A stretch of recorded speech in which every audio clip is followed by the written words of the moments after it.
Amigos, ¿qué tal? Bienvenidos a esta edición de Sábados Culturales que se dedica, como ya saben, a exponer un tema que yo he considerado que puede ser de interés, entretenido, un tema que conozco algo y que me permite por lo menos avanzar hasta el ABC del asunto con la idea de recordarles algo o despertar en ustedes una curiosidad por ese tema y partir y llegar mucho más lejos que yo, desde luego.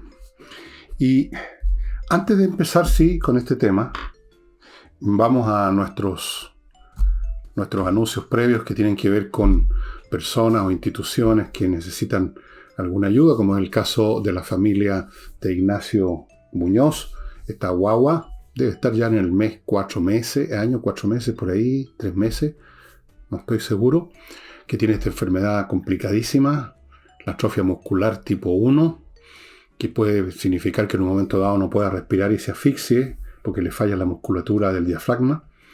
Y el tratamiento es de un costo sideral y por eso que ellos buscaron ayuda del gobierno, del Estado, no se la dieron.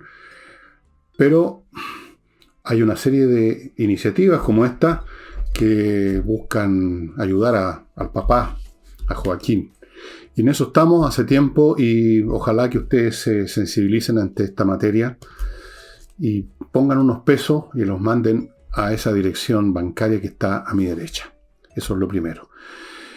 Siguiendo con lo mismo de las ayudas, les quiero mencionar no es una organización, a una persona que ella solita, porque es una niña, una mujer joven, sola, no es una fundación, no es una gran organización, ha estado hace tiempo, está hace tiempo manteniendo, ayudando, curando, haciendo lo imposible por salvar y mantener con vida a animales botados. Uno de los animales que tengo acá en mi casa viene de ahí, lo adoptamos, la papayita. Y esta mujer, se dedica a esto sola y necesita apoyo. Entonces, está organizando una rifa que entrega los premios para los ganadores el 17 de diciembre, el día del plebiscito. Los va a premiar. Y, bueno, los tickets de la rifa no cuestan nada. Cuesta luca cada ticket. Te puede comprar 1, 10, 5, lo que sea. Espero que esté saliendo a mi lado los datos de la cuenta corriente de esta señora o señorita, que es madre, pero Montserrat Guajardo. Aparecen ahí los datos y transfiéranle pongan ahí en la parte de mensaje, la transferencia de esto es para mí, que tengo tal dirección y estoy comprando tickets para su rifa. Eso es cuestión de identificarse y decir que esa plata es para la rifa. Ahí están ustedes viendo la lista de premios. Da lo mismo los premios en realidad, pero son hartos, son 15 premios. Cremas, cinturones, cartera, polera, parlantes multimedia, una lectura de tarot para los interesados en el más allá o en el más acá, no sé. Así es que considérenlo una posibilidad, por lo menos tírense una luquita o dos, cómprense un par de numeritos, ahí están los datos de esta rifa. Mis libros están disponibles, ya saben, en el villegas.cl/tienda. Todos mis libros, todos mis últimos libros, no todos mis libros, a precios muy rebajados, precios de bodega, porque estamos vaciando. Ya queda bastante espacio disponible, pero necesitamos mucho espacio para los libros. Y están a precios ridículos. Ahí están la trilogía Tsunami, Insurrección, Revolución. Está Envejezco, Muérase. Está La Torre de Papel. Está Julio César. Hay un montón de libros. Usted puede comprar uno, puede comprar 2, 3. Están agrupados en combos a precios muy especiales. Así que échale una miradita. Echa a mirar. En una de esas se tienta. Acuérdense que el despacho es súper eficiente. Yo creo que somos más eficientes que nadie más en este país. En un día en Santiago están los libros a su disposición, en 2 días en provincia. ¿Y qué más? Bueno, parece que nada más. Si se me acuerdo, me acuerdo. Una última cosa, amigos. Ya que estamos en la onda de ayudar, hay otra posibilidad de ayudar, y que es ir a Holanda 100, donde mi amiga Laila Abilio está poniendo sus esculturas. Y en esto ustedes quizás han ido, son muy bonitas, los precios son súper accesibles. Y en esta oportunidad, además, parte del precio de venta va a ir a ayudar a una fundación que se llama CAM. Creo que se llama CAM, ¿sí? Déjenme verificarlo. Tal cual. No es una fundación propiamente tal como esa que usted está pensando. Se llama así. Lamentablemente hay muchas fundaciones completamente correctas, decentes, importantes y beneficiosas que se llaman fundación, y lamentablemente las pueden confundir con esas otras que usted sabe. Pero no, esta ayuda a mujeres que están con problemas serios, no tienen otra manera de salir del paso. Por ejemplo, cabras chicas que se han embarazado, cosas como esa. Pero usted va a comprar una hermosa pieza, y lo que pase con esa otra plata, con una fracción importante de la venta que vaya a CAM o no, usted, digamos, no le va a hacer efecto ninguno en el precio, cero. Ya, ahora sí entro en materia. El tema de hoy son las catástrofes que no dependen de la acción humana y que tienen un efecto tremendo en la historia humana. Cosa que se nos suele olvidar. Cosa que la dejamos de lado porque estas catástrofes no ocurren todos los días. Algunas ocurren, no las vamos a ver, quizás nosotros nunca. Otras son más frecuentes, pero en general tiende a ocurrir que los seres humanos pensamos que nuestra vida en sociedad depende de lo que ocurre dentro de esa sociedad o en nuestra relación con otra sociedad, o sea, lo que ocurre en el contexto de la humanidad. Guerras, revoluciones, cambios políticos, cambios de moda, nuevas tecnologías. Esas son las cosas que nos parecen a nosotros que están influyendo directamente en nuestras vidas, y nos olvidamos de muchas otras cosas que no dependen de la acción humana y que son a veces mucho más potentes en su efecto que estas transformaciones internas propias de la dinámica social. Y esas son catástrofes y apocalipsis que ocurren con una determinada frecuencia todo el tiempo, y que han ocurrido y han cambiado. En algunos casos han destruido civilizaciones completas. Así es. Y quiero que estudiemos eso. Voy a hacer una recorrida por varias de estos desastres, para que recordemos que lo cierto que es aquella frase que no sé quién la dijo, la tengo en alguna parte, leí en un libro sobre estas materias y no me acuerdo el pie de página de quién era el autor, que dijo que la civilización existe como cortesía de la geología. O sea, de los movimientos tectónicos, de los grandes fenómenos del globo terrestre, del planeta, que no dependen de nosotros en absoluto, pero que pueden efectivamente hacer volar una civilización en pedazos en un momento, como ha ocurrido. Eso se nos olvida. Pero podríamos agregar a la geología la cosmología, los fenómenos que no dependen ya del planeta, sino que dependen del cosmos. Y no me refiero solo al sistema solar, al Sol, por supuesto, que ya veremos un poco sobre él, sino que dependen de situaciones ocurridas quizás hace 1 millón de años y que se demoran ese tiempo en llegar la onda destructiva al mundo. Vamos a ver uno de esos casos. La idea de que una civilización completa pueda desaparecer, como les digo, normalmente no la tenemos en mente, pero aquí y allá en algún momento aparece. Ustedes conocen la historia de la Atlántida, supuestamente un mundo muy desarrollado que desapareció de un momento para otro con una catástrofe. ¿Cuándo se menciona y quién menciona esto? Para que vean ustedes que esto no es un cuento de hadas, un cuento de vieja. Está mencionado el tema llamado el mito de la Atlántida. Mito, entre paréntesis, palabra griega, mitos, se escribe con el alfabeto griego, significa más o menos historia. Una historia popular, más o menos establecida, no aprobada, una historia que puede venir de algo real, pero que se deformó con el tiempo. No se sabe. Es difícil identificar qué es lo que hay de verdad en un mito, no, pero en todo caso es un relato que nos hacemos de un acontecimiento del pasado. A eso se llama mito. No necesariamente entonces una fantasía, una invención. puede serlo en un grado que no sea total. Bueno, el mito de la Atlántida es mencionada por nada menos que el filósofo Platón.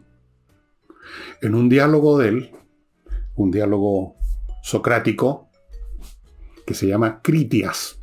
Y en este diálogo, este personaje, Critias, cuenta que su abuelo habría escuchado, él habría escuchado de su abuelo esta historia de la Atlántida, y su abuelo a su vez la habría escuchado de Solón, que fue un personaje real de la historia griega. Solón fue un reformador político muy importante del siglo VI a.C., un hombre que fue vital para modernizar la estructura política de Atenas. No todavía democracia, pero suavizó los aspectos oligárquicos que tenía y hizo posible que continuara esta sociedad sin desgarrarse en luchas internas. Después vendría otro personaje llamado Clístenes, pero esa es otra historia. Solón le habría contado al abuelo de Critias, y a su vez a Solón esta historia se le habrían contado unos sacerdotes egipcios de la ciudad de Sais, que está en el delta del Nilo. O sea, es una historia antigua. La historia dice, es lo que se cuenta en este diálogo platónico, socrático en el fondo, pero de autoría de Platón, Critias, que la Atlántida era una sociedad muy avanzada, muy desarrollada, dirigida por unos sabios, y que habría sufrido una catástrofe y desaparecido de un paraguaso. Dicho sea de paso, abro un paréntesis, no hará 2 días estuve viendo una información de la probabilidad que eso haya ocurrido. Y hay una zona del desierto en el norte de África que la llaman el Ojo del Sahara. Si ustedes ven una foto aérea, que hay muchas fotos, ustedes pueden buscar esto en Google, van a ver que es una especie de serie de círculos concéntricos, donde, según algunos, los científicos siempre son tan aguafiestas y dicen, no, esto es simplemente una formación natural. Parece bien poco natural, pero puede ser. Otros dicen que ahí estaba la Atlántida. Alguien debería excavar ahí, ¿no? A fondo. Bueno, sobre esta historia de la Atlántida, dicho sea de paso, si ustedes están interesados en todas las teorías que se han desarrollado desde hace mucho tiempo sobre la Atlántida, dónde estaba la Atlántida, qué pasó con la Atlántida, hay un libro que les recomiendo de inmediato, que es muy divertido, además, muy entretenido y muy informativo, que se llama Meet Me in Atlantis, Encuéntrame en la Atlántida, de Mark Adams. Mark Adams. No se los puedo mostrar porque lo tengo en Kindle. Meet Me, Encuéntrame en Atlantis, en la Atlántida. Ahí están todas las historias, todas las teorías, lo más entretenido que hay. Eso, dicho sea de paso. Ahora, algunos piensan que este mito en realidad no tiene ningún fundamento real, pero sí se originó en un hecho real. Esto es real. Había una isla en el Egeo, en el Mediterráneo, más bien, sí, en el Mediterráneo, no en el Egeo propiamente. El Egeo está un poquito más al noreste, que se llamaba Thera, Thera, aunque en griego se pone de otra manera. Ahora se llama Santorini, existe. Ahí hubo una erupción brutal, pero prácticamente más que una erupción, fue una especie como de Krakatoa, o sea, una explosión volcánica, que ocurrió alrededor, eso se pudo estudiar porque están las huellas y los científicos pueden determinar esas cosas, alrededor del año 1628 a.C., o sea, antes de la guerra de Troya, por ejemplo. Antes que existiera esta Grecia clásica, antes que se empezara a desarrollar en tiempo, esto diría yo, de la civilización minoica, previo a la historia griega propiamente tal, incluso previo a la historia, o más o menos contemporánea a la historia de la cultura, civilización micénica, que está relacionada con la civilización minoica. O sea, bastante antiguo, esto es la edad de bronce. 1628, voló todo, no quedó nada prácticamente, pero se han encontrado sí sepultados bajo las capas que se depositan en la erupción en algunos establecimientos, algunas estructuras. Eso podría haber originado la leyenda de la Atlántida. Es una de las teorías, por supuesto, y es bastante plausible, bastante probable, pero no, yo no descartaría nada antes de investigar el ojo del Sahara. Como ustedes comprenderán, un evento como este no tiene ningún control humano. Es decir, tenemos una sociedad, no sé qué grado de desarrollo tendría la que había entera, ahora Santorini, pero una civilización ya, en ese siglo, en el siglo XVII a.C., ya se estaba desarrollando la civilización minoica, existía la civilización egipcia, estamos hablando de civilizaciones con tutti lo que eso implica, y sin embargo, de un día para otro, sin ningún aviso, o con quizás algún aviso, unos temblores previos, unos días previos, ¡boom!, se acaba, de un golpe. De un golpe. A eso estamos sometidos los seres humanos, pero nos olvidamos o lo convertimos en un mito, porque no ocurre todos los días ni todos los siglos. Ocurre de vez en cuando nomás. Pero ojo, que pueden cambiar la historia o terminar una historia como en el caso de Santorini o Thera. Antes de continuar con otro evento catastrófico y todavía más grande que esta erupción, permítanme hacerme cargo de mi primer bloque de día sábado de estas empresas que están con nosotros en los fines de semana. Les presento una nueva. La revista Mundo Bursátil los invita a suscribirse. ¿Qué obtienen ustedes con la revista Mundo Bursátil? Muy simple. Información. Quiero que sepan que esta revista opera en alianza estratégica con una corredora de bolsa que ganó un premio y que está permanentemente dando indicios, dando consejos bursátiles.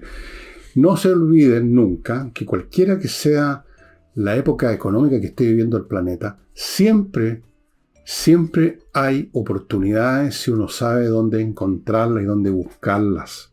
Naturalmente que uno, si no tiene ninguna información, va siempre a meter las patas y va a perder hasta la camisa, en este caso hasta la polera. Pero si uno está bien informado, es la cosa completamente distinta. En general uno podría decir que las bolsas a la larga, si uno invierte sin asustarse por caídas del momento, a la larga dan ganancia, porque el mundo se va enriqueciendo y se va valorando.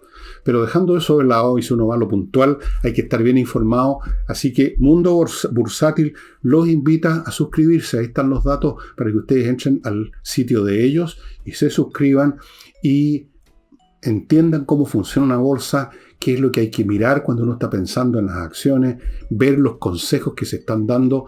Es una buena oportunidad. Por supuesto que ir a la bolsa sin saber nada es casi como jugar a la ruleta rusa. Pero si uno sabe puede ganar bastante. A veces puede ganar una salvajada. Así es que vayan suscribiéndose a Mundo Bursátil, amigos. Continúo con este polvito mágico Oxinoa, que lo tengo en alguna parte, si es que no me lo robó ya una de mis hijas que me lo estaba pidiendo. No, por aquí está, no se lo llevó. Esto sí que es milagroso. Oxinoa, mezclado con un poco de agua, más o menos 1 litro. Esto se convierte en una colonia de bacterias aeróbicas que destruyen las que producen el mal olor. Es decir, supongamos que el olor está saliendo de la tina, del desaguadero de la tina, o en el fregadero de la cocina. Usted echa ahí este producto y se acabaron los problemas, porque todas las bacterias que estaban ahí pululando, descomponiendo materia orgánica para producir malos olores, porque al descomponerse sueltan gases que a veces pueden ser tóxicos, esas bacterias son destruidas y por lo tanto se acaba el proceso de la descomposición. Adiós, malos olores. Todas las personas que lo han comprado pueden decir lo mismo que me han dicho algunos que me han mandado mail, que es increíble. Se compra solamente en el sitio de ellos. Y les recuerdo, amigos, Mi Climo, que está en este momento en una campaña preverano. Ustedes dirán, ¿qué verano? Se ha hecho frío, ha caído agua. Sí, claro, pero el verano va a llegar de todas maneras. Y no solo va a llegar, sino que se va a prolongar más. Así que es lo mismo, se corrió, pero va a llegar y va a llegar con temperaturas feroces. Pero fuera de eso, la gracia de estos equipos de Mi Climo es que usted los puede usar precisamente cuando el día está frío, porque el equipo le puede servir como calefacción o le puede servir como aire acondicionado. Usted lo ocupa como quiere, tiene todas las funciones del mundo, filtra el aire, está conectado a internet.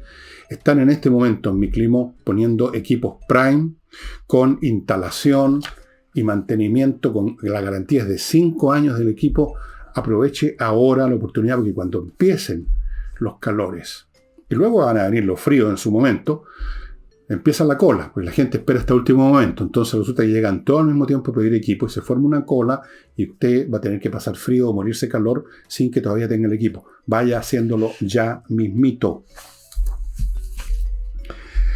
Hay otro libro que les recomiendo que cuenta una historia, otro fenómeno que ha sido estudiado científicamente. El libro lo tengo también no en papel sino que en Kindle, porque tengo libros en Kindle.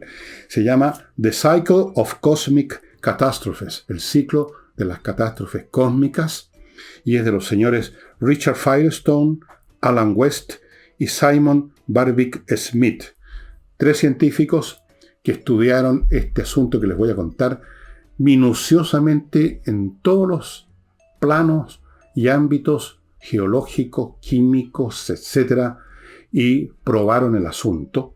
El asunto es que en algún momento, en la época de la Edad de Bronce, o antes de la Edad de Bronce, específicamente cuando la última Edad de Hielo, cuando estaba terminando, pero que terminó bruscamente, normalmente la edad de hielo terminan gradualmente a medida que se van retirando, el casquete polar va disminuyendo de tamaño, eso toma décadas por lo menos, o más.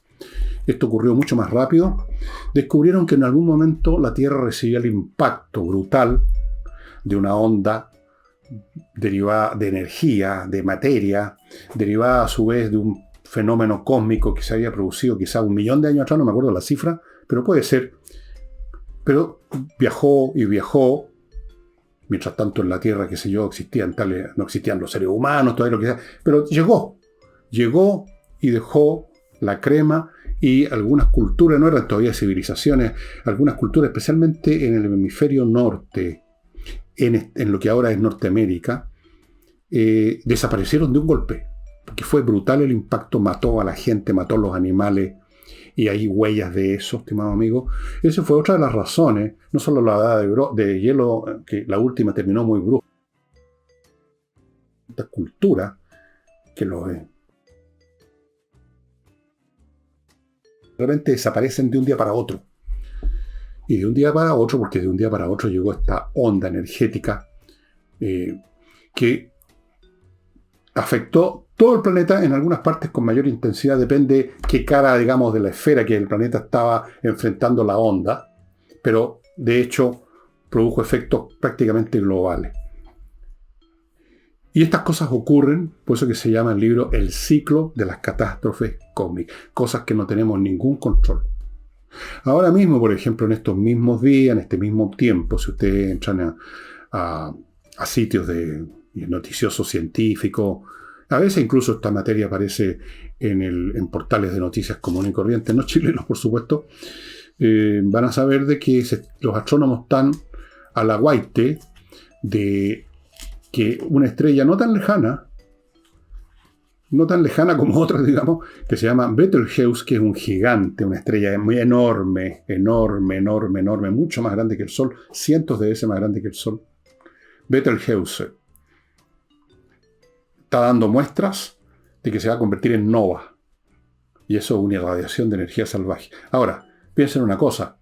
Nosotros lo que los astrónomos están viendo ahora, y que les dice, por Dios, esta estrella se está comportando de una manera que anuncia nova, es noticia vieja. Si se convirtió en nova, hace tiempo que se convirtió en nova. Para nosotros no todavía, porque no ha llegado. Todo depende de las distancias, ¿no? No ha llegado todavía la onda de choque, digámoslo así, de la nova. Para nosotros lo que está llegando es la información previa, la luz que partió antes de que se convirtiera en nova, y que muestra las irregularidades o los cambios, las perturbaciones que está sufriendo. Pero si se convirtió en nova, ya se convirtió hace rato, solo que viene detrás el efecto nova, llamémoslo así, que es la información de las perturbaciones. Pero da lo mismo, nosotros podemos llamar presente a lo que nos ocurra a nosotros independientemente de cuándo ocurrió. El concepto de tiempo es bastante relativo, como ustedes comprenderán. Pero el hecho es que ahí tienen ustedes una conmoción cósmica que eventualmente nos puede afectar, no sé si los astrónomos saben y se callan o saben y no sé lo que sepan o lo que no sepan. Pero ahí tienen ustedes un fenómeno cósmico del cual no tenemos ningún control, lo que le pasa a una estrella. Eventualmente podría ser algo como lo que sucedió a esa cultura de la Edad de Piedra, que sufrieron el impacto brutal de una onda de choque cósmica. Ellos dicen, esto cambió el curso de la historia, porque se tuvo que partir de cero. Y lo cambió en una forma muy dramática, precisamente porque estamos hablando de periodos muy elementales, previos de la historia humana.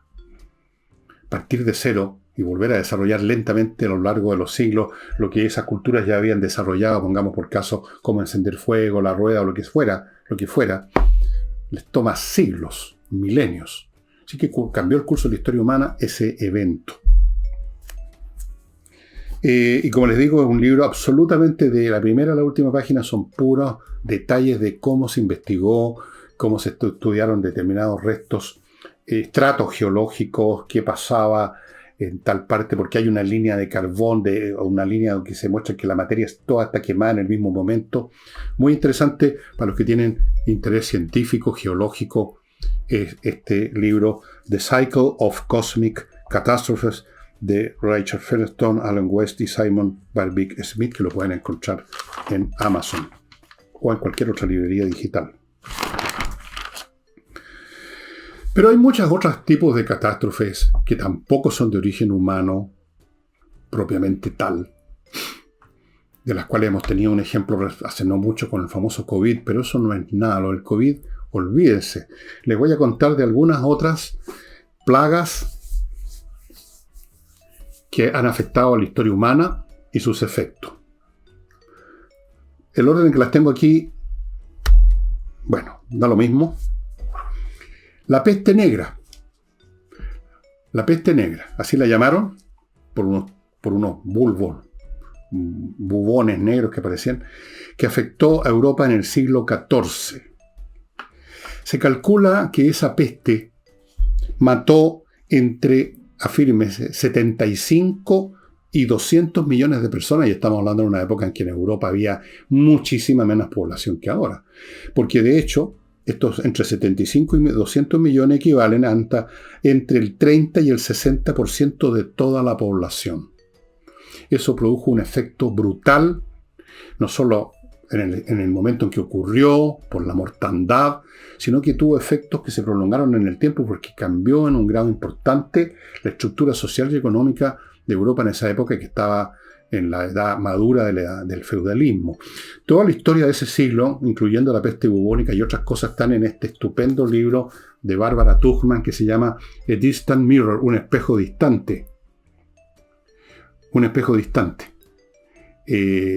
Un libro fantástico, que yo lo recomiendo. Este no lo he releído, fíjese, más de 4 veces o algo así.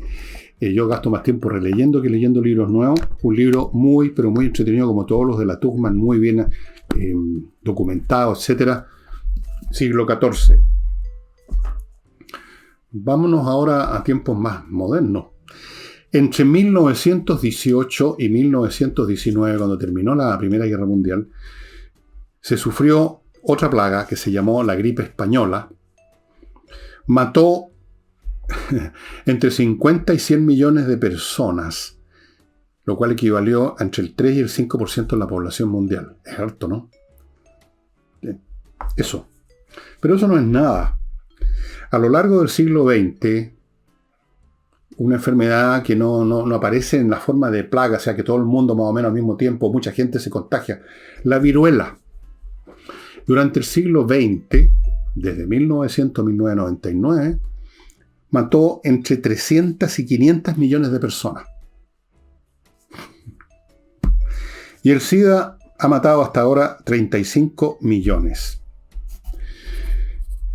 Cuando hablo de los efectos de estos eventos brutales, apocalípticos, tienen que pensar no solo en aquellos que son visibles, como por ejemplo que en el siglo XIV, debido a la muerte de tanta gente, las relaciones entre siervos y señores tuvieron que cambiar porque la mano de obra se hizo muy escasa y los siervos que hasta entonces eran pisoteados y misericordiamente adquirieron algunos beneficios, por así decirlo, porque se necesitaba gente que produjera. Por ejemplo, hubo efectos sociales, políticos y económicos. Pero hay otros efectos que son invisibles y que podríamos llamar la gente que murió y que quién sabe qué acciones, qué invenciones iban a generar por su mera existencia, nunca sabremos porque se murieron. Miren, una cosa tan simple como esa. De entre esas 300 y 500 millones de personas que murieron de viruela en el siglo XX, pongamos el 1%, 3 o 5 millones de personas eran tipos de muy alto nivel intelectual, genios entre ellos, grandes talentos, que habrían podido aportar en la ciencia, en las artes, y que no aportaron porque se murieron. Porque en general se morían de niños, no de viejos, de viruela. Eso es un efecto invisible. Es lo que nunca fue.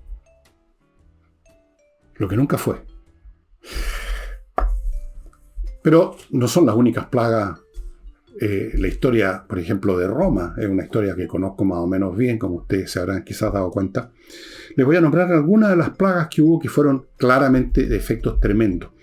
Una llamada la plaga antonina, porque ocurrió en la época de la dinastía de los antoninos, entre el 165 y el 180, o sea, cuando estaba gobernando Marco Aurelio, el emperador ese de la película Gladiador, murieron entre 5, no se sabe exactamente qué era esa enfermedad, cuál plaga era, si era la peste bubónica, si era malaria, qué diablo es. No, malaria no puede ser, otra cosa.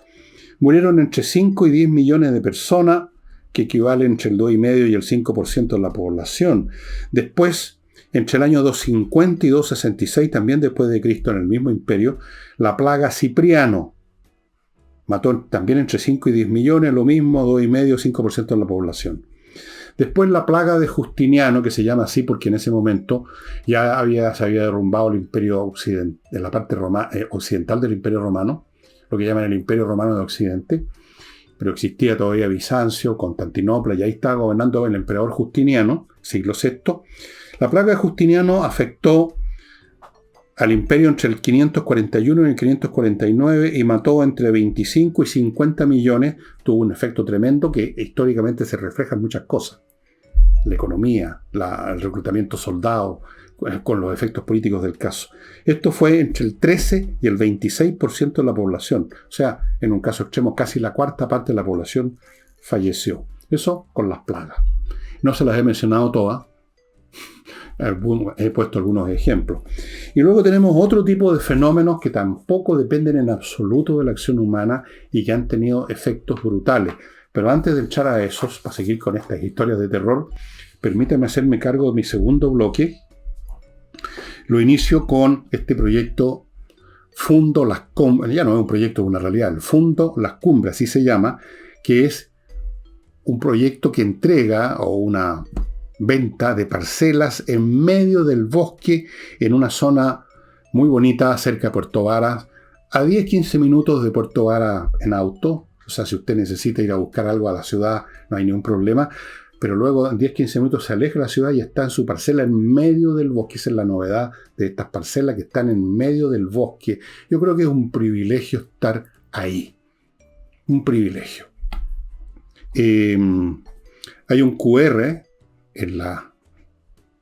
a mi derecha, que usted puede tomar con su celular y de ahí ir al sitio donde va a haber más detalle de esta fantástica oportunidad de cambiar su modo de vida, como muchos lo están haciendo en nuestro país, de irse de las ciudades, se van a distintas regiones, a ciudades más chicas o al campo, o se instalan en estas parcelas, construyen su casa ahí y les cambia la vida completamente para mejor en general.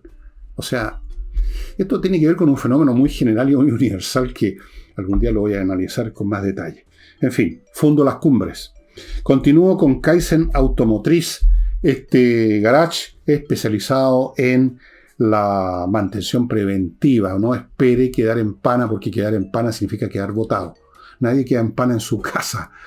Bueno, a veces uno queda en pana en el estacionamiento y es lo mismo, uno queda botado, el auto que ahí queda, no lo podemos mover, es un lío sacarlo en un estacionamiento porque hay que subir, y es un lío espantoso. Entonces, para que no pase eso, si usted siente cualquier cosa o tiene temor o le tinca, tiene una intuición que hay algo que quizás no está bien y que en cualquier momento va a fallar, llévelo a Kaizen Automotriz, a la dirección señalada.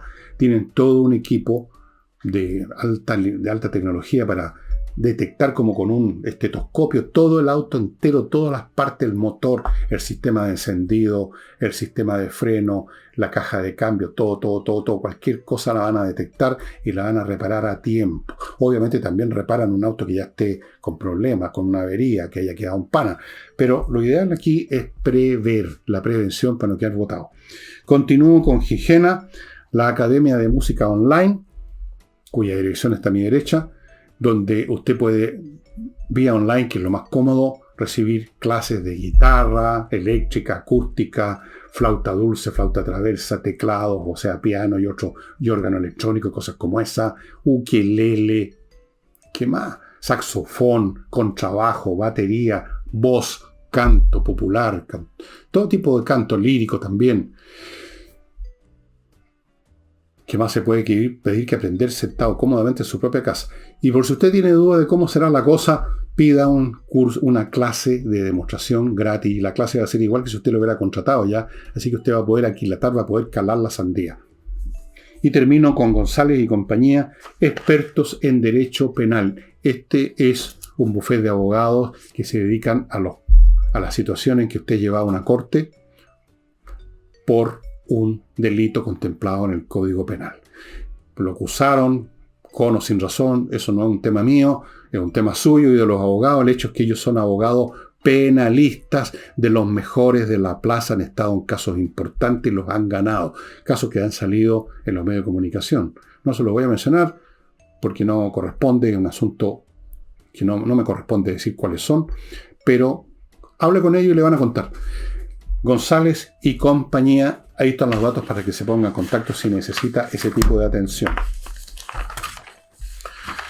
Otro fenómeno de grandes consecuencias, estimados amigos, para la vida humana, son las sequías.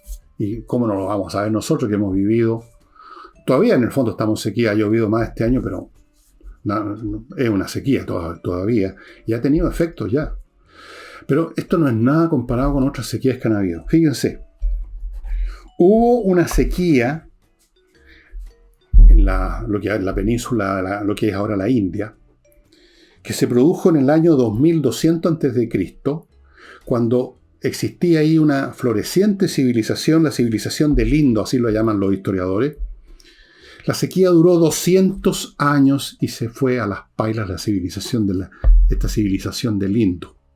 Después vendrían otros pueblos que llegaron ahí, arios, a la India y formaron lo que conocemos ahora. La civilización del Indo murió por una sequía de 200 años. Ustedes tienen que pensar que civilizaciones de la antigüedad, su economía era básicamente la agricultura, así que una sequía era un asunto, simplemente era como un balazo en la nuca.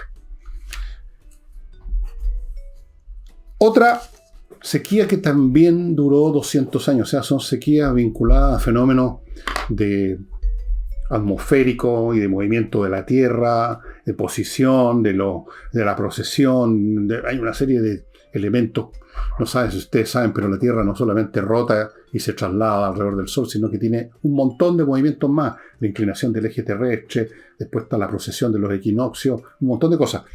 200 años contribuyó a la destrucción de la civilización maya. Esto pasó más o menos, empezó a pasar del año 800 a.C.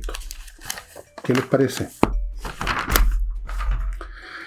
Después tenemos una sequía que duró 30 años y liquidó o contribuyó a liquidar otra civilización, Angkor, que ustedes quizás puedan ver en Google los maravillosos edificios que dejaron. Esta civilización estaba floreciendo alrededor del año 1000 a.C., un poquito antes, un poquito después. Es difícil precisar fecha exacta, por supuesto. Se fue a las pailas por una sequía. La misma cosa, civilizaciones basadas en la agricultura prácticamente en un 100%. O sea, ¿por qué? Porque esas civilizaciones tienen pocos medios de comunicación, pocas posibilidades de traer alimento de otra parte, como ocurriría ahora. Hoy en día, por lo menos, se puede traer hasta del otro extremo del globo, en cuestión de semanas, en el peor de los casos. No en esa época. La sequía, las fallas de las cosechas, incluso no por una sequía prolongada, sino porque una sequía de un año, un mal año, eran realmente un shock para la civilización antigua, y estoy incluyendo Roma, Grecia, todas. Vivían los agricultores, la sociedad en su conjunto, aterradas a lo que podía pasar con una cosecha. Que si venía un granizo y se iba todas las pailas, que si había sequía y no salía nada o muy poco, muy dependiente de la agricultura.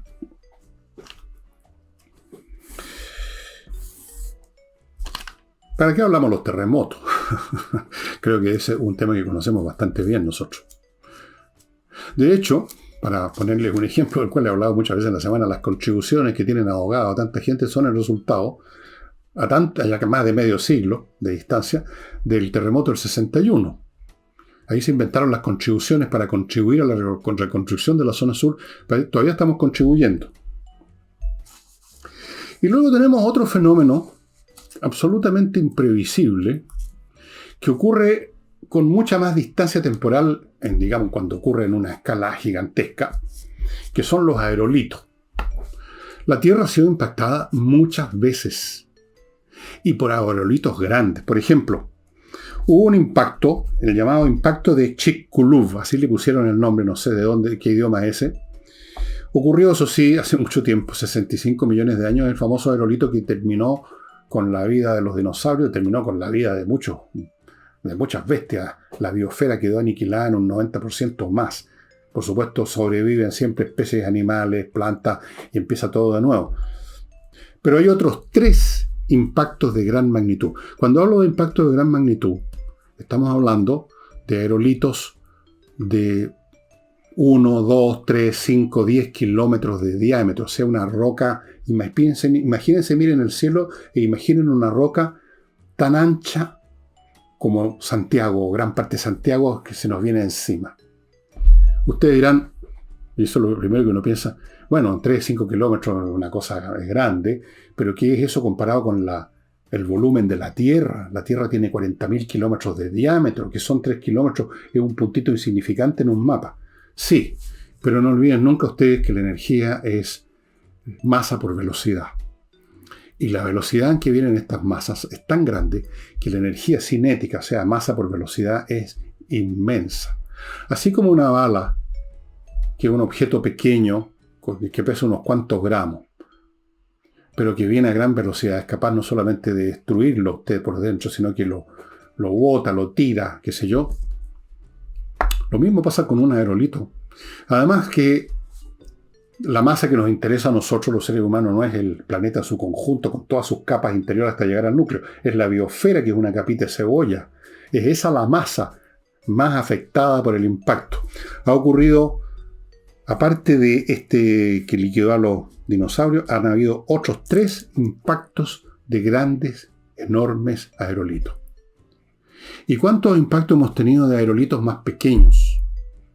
Y cuando digo pequeños, puede ser de 500 metros, que ya sería devastador para un país completo, o de 200 metros, o como ese, que no hace muchos años explotó en Rusia, porque no alcanzó a llegar al suelo, explotó, que no era tan grande, se calcula unos 20 metros de diámetro, o sea, como el porte de un búho quizá, y dejó la crema, heridos, los vidrios saltaron en pedazos en kilómetros la redonda. No sé si han visto imágenes del momento en que esa cosa, la onda de choque, se expande y como una explosión. Y muchos otros que no detectamos, que son pequeños, que se deshacen en la atmósfera, se queman totalmente, o que llegan convertidos como en una bolita de cristal nomás. Todos los días están pasando eso. Lo que llamamos estrellas fugaces son eso. Y si ustedes están interesados en cuerpos más importantes que se puedan estar acercando a la Tierra, hay un sitio especial en la NASA y otros organismos científicos donde están observando y nos dicen de repente, ojo, hay un aerolito de 20 metros, se calcula que va a pasar a tantas distancias lunares, o bueno, entiendo que el próximo año hay uno que va a pasar raspando. O sea, raspando significa 10.000, 20.000 kilómetros de distancia, nada.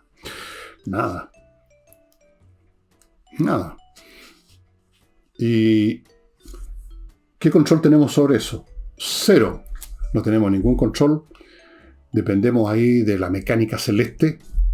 Un aerolito en un momento dado que, según los astrónomos, han calculado la órbita y va a pasar a mucha distancia, pero resulta que en un momento dado, que es incalculable, es impactado por otro cuerpo celeste, por otro aerolito, quizás pequeño, y cambia unos centésimos de grado su trayectoria, pero esos centésimos de grado multiplicados por los miles y millones de kilómetros, significa que a lo mejor ya no va a pasar lejos de la Tierra, sino que nos va a caer derechito.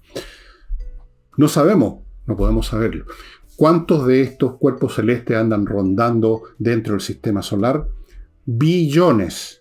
Billones. Ustedes pueden encontrar esa información en Google, pongan ahí cuerpos celestes, aerolitos, qué sé yo, meteoro, aerolitos que están en el sistema solar y vean los números, son grandes. Se calculan que hay millones de portes más o menos que pueden ser más o menos identificados, porque si no son tan grandes y no reflejan luz, porque no son estrellas, sino que son cuerpos inertes, no se sabe que existen. Entonces, vuelvo al principio de este programa cuando dije la civilización es cortesía de la geología, y yo agregué, pero también de la cosmología. Naturalmente, yo no quiero aquí espantar a nadie, los fenómenos vinculados a meteoros o aerolitos capaces de producir eso que llaman un evento de extinción masiva son poco frecuentes. Se están separados por mucho tiempo. Pero ocurren. Y nunca sabemos cuál es ese tiempo. Cayó un aerolito que destruyó los dinosaurios hace 65 millones de años. Supongamos que, según las estadísticas matemáticas, eventos como ese ocurren cada 65 millones de años. Bueno, eso significaría que estaríamos en la fecha que cayera otro por el estilo. No sabemos. No podemos saber. En general, cuando ustedes ven esto, especialmente lo que dicen los científicos, ellos se cuidan muy bien de decir las cosas de tal manera de no asustar a nadie. Casi siempre en las noticias que yo he visto relativo a aerolitos, lo primero que empiezan a decir, oye, pero no se preocupe, esto va a pasar muy lejos, está calculado que no, que la probabilidad es 0,000. Sí, claro, por supuesto, pero ellos también saben perfectamente, y cualquier persona con sentido común no necesita ser científico, que fenómenos de este tipo son muy variables desde el punto de vista nuestro, porque nuestro conocimiento es escaso. Los cálculos de orbitales que se hacen, que son bastante complejos, ahí requieren una matemática bien complicada, pero están sujetos a alteraciones que dependen de fenómenos completamente erráticos, como por ejemplo que un cuerpo que está calculado que iba a pasar a cierta distancia recibe el impacto o recibe el efecto gravitacional de algo y se desvía su trayectoria un poquito, y con ese poquito, dado las enormes distancias, ese poquito, se termina transformando en un cambio que lleva un impacto hacia la Tierra. Ha pasado y va a pasar. No por nada, desde hace unos años atrás ya existe toda una organización internacional para estar investigando acerca de probables cuerpos celestes que constituyen una amenaza. Y no por casualidad, ya creo que se han hecho 2, por lo menos hay uno, experimentos, podríamos llamar, en que se ha mandado un cuerpo, un objeto nuestro, una sonda espacial.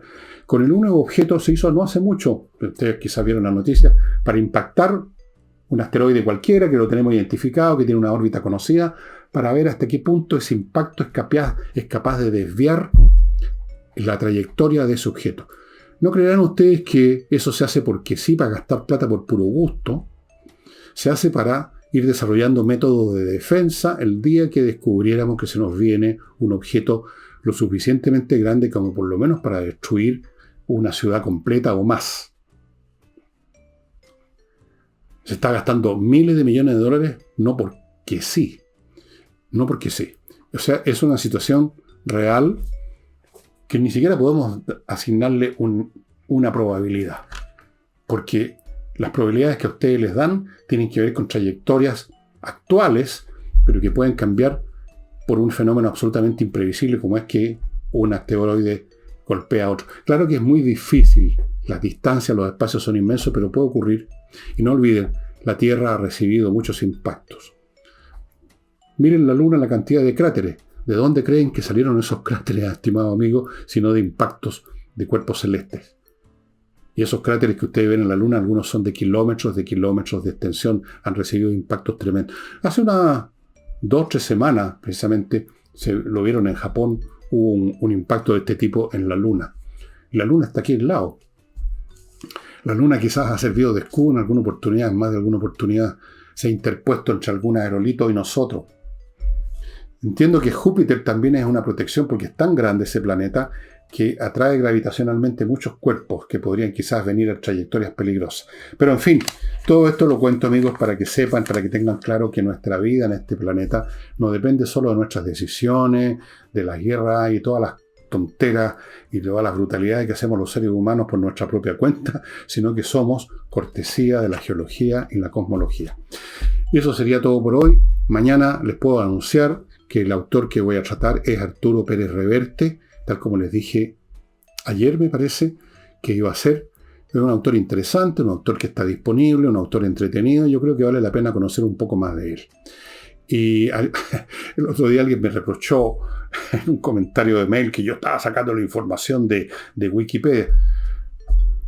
No me digas, por supuesto que la información la tengo que sacar de alguna parte, pero no pretenderán que invente sobre las personas de las cuales hablo. Tengo que informarme. Y si esa información ya la tengo o la obtengo antes de hacer el programa, aquí da lo mismo. Es una información que hay que sacar de algún lado. Si no la saco ahora, la he sacado antes, porque no llegué al mundo sabiendo sobre esos autores. Yo no veo cuál es el reproche de que usted investigó. Efectivamente, investigo antes de hablar. Y eso sería todo, estimados amigos. A ver si nos estamos viendo mañana domingo. Chao.